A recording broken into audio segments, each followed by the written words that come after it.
2월 18일 49일차 365 대화를 위한 성경 통독 시간입니다. 오늘 읽으실 말씀은 신명기 5장에서 7장까지고 깊이 묵상하실 본문은 신명기 5장 6절에서 15절입니다. 말씀의 개요입니다. 신명기 4장 44절에서 26장 19절은 모세의 두 번째 설교입니다. 4장 44절에서 11장 32절은 핵심적인 율법 조항들을 각 분야별로 제시하기 전에 모든 율법의 요약인 십계명과 율법의 기본 자세를 강론하고 있습니다. 12장 1절에서 26장 19절은 율법의 세부 조항들로 12장에서 15장, 16장에서 20장, 21장에서 26장으로 세 부분으로 또 나뉠 수가 있습니다. 5장은 율법의 결정판인 십계명 강론과 호렙산에서 언약을 체결할 때 모세의 중보 사역을 회고하면서 신명기 율법 강론의 권위를 세우고 있습니다. 1에서 6절은 호렙산에서 세운 언약이 현 세대들과 세운 것임을 말하고 7에서 15절은 하나님께 대한 계명, 16에서 21절은 이웃사랑에 대한 계명을 다루고 있습니다. 22에서 27절은 여호와께서 모세에게 십계명을 주셨을 때를 회고한 것이고 28에서 33절은 모세를 통해 백성에게 율법을 가르쳐 행함으로 복을 누리며 살라고 말씀하신 것을 다루고 있습니다. 6장 1에서 3절은 건너가서 차지할 땅에서 행할 법도를 소개하고 3대가 여호와를 경외하며 지켜 행하면 번성하게 될 것을 4에서 9절은 쉐마 본문인 율법의 대강령과 율법을 생활화할 것을 다루고 있습니다. 10에서 15절은 베푸신 은혜를 잊지 말 것과 다른 신들을 따르지 말 것. 16에서 19절은 여호와를 시험하지 말고 하나님의 명령을 지키고 정직하고 선한 일을 행하면 복을 받게 될 것을. 20에서 25절은 자녀가 율법의 뜻을 물을 때 가르쳐 주어야 할 내용의 요약을 말하고 있습니다. 7장은 가나안 족속을 진멸하라는 명령과 성별된 삶을 살 것과 가나안 정복 전쟁에 대한 격려와 우상을 타파할 것을 명령합니다. 1에서 4절은 가나안 족속을 진멸할 것과 그들과 언약을 맺고 교류하지 말 것을. 5에서 11절은 우상을 타파하고 하나님의 성민으로 택함받아 구원받음을 알고 하나님을 또 알아서 명령과 규례를 지키라고 명령하고 있습니다. 12에서 16절은 법도를 듣고 지켜 행하면 누릴 복을, 17에서 26절은 가나안 족속을 두려워하지 말 것과 여호와께서 애굽에서 애굽 사람들에게 행한 것처럼 그들을 진멸하실 것을, 또 그들의 신상을 불사르고 탐내지 말 것을 말하고 있습니다.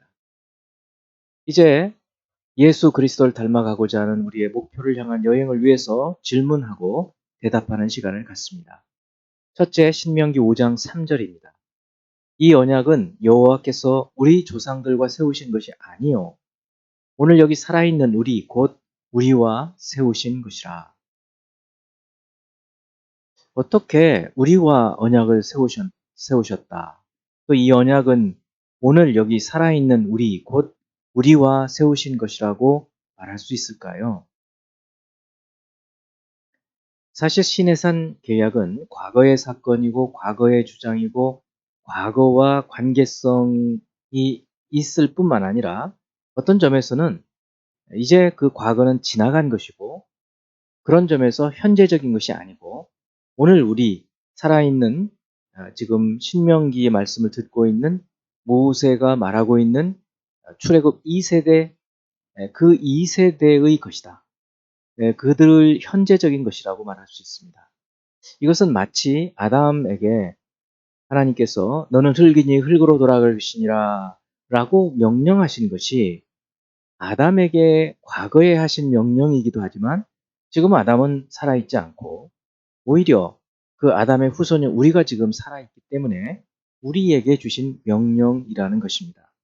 마치 그런 것처럼 시내산 계약도 출애굽 1세대 이스라엘이 대표성을 갖고 받았기 때문에 그 이후 모든 세대의 이스라엘에게 주신 계약이라는 말씀입니다. 두 번째, 신명기 5장 33절. 너희 하나님 여호와께서 너희에게 명령하신 모든 도를 행하라. 그리하면 너희가 살 것이요 복이 너희에게 있을 것이며 너희가 차지할 땅에서 너희의 날이 길리라. 땅에서 너희의 날이 길리라.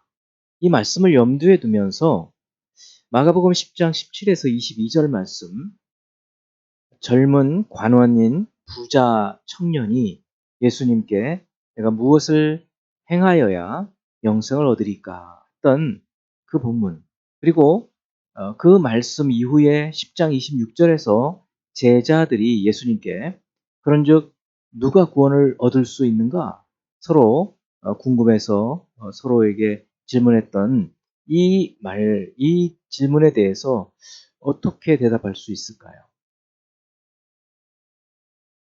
문제가 잠옷 어려워 보이지만 하나님의 자녀가 되는 것은 구원의 구원의 문제는 행함으로 되는 것이 아니라 하나님의 택하심, 하나님으로서는 다 하실 수 있다. 이 믿음에 따른 하나님의 택하심으로 가능하다는 것입니다. 그러므로 우리가 할 일은 믿음으로 구원을 받아들이는 것이고 하나님 그 이후에 하나님 백성답게 사는 것은 그 이후에 행할 일입니다. 이스라엘 백성들이 출애굽기 19장에서 하나님과 언약을 맺을 때에도 이미 그들을 구원해 내신 다음에 그들에게 율법을 주신 것처럼 하나님 백성으로 구원하시고 난 다음에 율법의 말씀을 주신 것처럼 예수께서도 제자들에게 해주신 말씀이 구원의 문제는 사람으로서는 행할 수 없지만 하나님으로서는 모든 것이 가능하다. 이 말씀을 주신 것입니다. 세 번째, 신명기 6장 5절. 너는 마음을 다하고 뜻을 다하고 힘을 다하여 내 하나님 여호와를 사랑하라. 하나님을 사랑하는 것을 어떤 모습에서 볼 수 있을까요? 이 본문에서 찾아본다면 6절에서 9절 말씀을 보면 먼저 자기 자신이 하나님의 말씀을 마음에 새기는 것. 이것이 하나님을 사랑하는 한 가지의 모습입니다.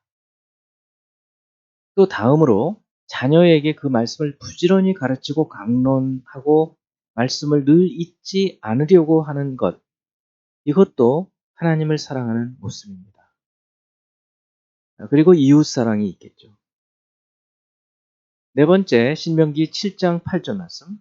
여호와께서 다만 너희를 사랑하심으로 말미암아 또는 너희의 조상들에게 하신 맹세를 지키려 하심으로 말미암아 자기의 권능의 손으로 너희를 인도하여 내시되 너희를 그 종 되었던 집에서 애굽 왕 바로의 손에서 속량하셨나니.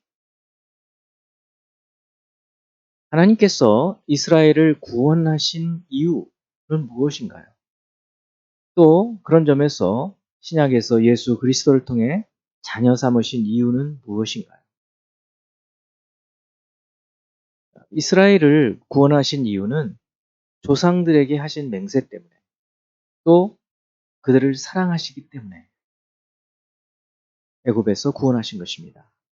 이제 신약에서 예수 그리스도를 통해서 자녀 삼으신 이유는 하나님께서 예수 그리스도를 통해서 하신 약속을 이루시기 위해서 예수 그리스도를 믿는 사람들을 자녀 삼으시는 것입니다. 하나님께서 하신 그 약속을 지키시기 위해서 우리를 구원하시고 이스라엘도 구원하신 것입니다. 다섯 번째, 7장 18절에서 24절을 보면 이제 가나안 땅에 들어가서 이스라엘이 싸워야 할 민족들의 숫자가 많게 되었을 때, 그리고 그것 때문에 걱정이 되었을 때 하나님께서 어떻게 하라고 미리 처방으로 주신 것이 있었습니다. 그것은 무엇이었을까요? 또 이것이 신약의 우리들에게 여러 시험에 대항해서 싸워야 하는 신자들에게 주시는 메시지는 무엇일까요? 그것은 두려워하지 말고, 숫자를 두려워하지 말고, 강한 적을 두려워하지 말고, 하나님께서 행하신 일을, 이미 행하신 일을 기억하고 믿음을 갖게 될 때, 믿음을 갖고 살게 되면 하나님께서 친히 그들을 멸하신다고 말씀하십니다. 하나님께서 그들 중에 또 우리 중에 계신다는 말씀입니다. 그리고 이들을 조금씩 쫓아내어서 마침내 진멸하신다고 약속해 주십니다. 그러므로 하나님이 우리와 함께 계신다는 이 믿음을 갖는 것이 중요하다는 것이죠. 이제 한 구절의 말씀을 묵상하면서 교훈으로 삼고 기도하는 시간을 갖습니다. 신명기 6장 2절 곧 너와 내 아들과 내 손자들이 평생에 내 하나님 여호와를 경외하며 내가 너희에게 명한 그 모든 규례와 명령을 지키게 하기 위한 것이며 또 내 나를 장구하게 하기 위한 것이라. 여기 보면 너와 네 아들과 내 손자들 3대가 나오죠. 3대 신앙. 우리가 우리 아들을 그리고 우리 손자들까지 신앙을 잘 세우는 것을 책임지고 평생에 먼저 자신이 하나님을 경외하는 삶을 살고 말씀을 따라 살게 되면 자녀와 그리고 그 자녀의 자녀까지 책임지면 천대까지 이 믿음이 계속되어 나갈 것입니다. 하나님은 이 말씀을 주시면서 쉐마 명령을 주셨습니다. 저희들도 다른 많은 사람들에게 복음을 전해야 하지만 우선적으로 자신과 그리고 자녀와 자녀의 자녀까지 책임진다면 이 믿음은 계속해서 이어져 갈 것입니다. 기도하겠습니다.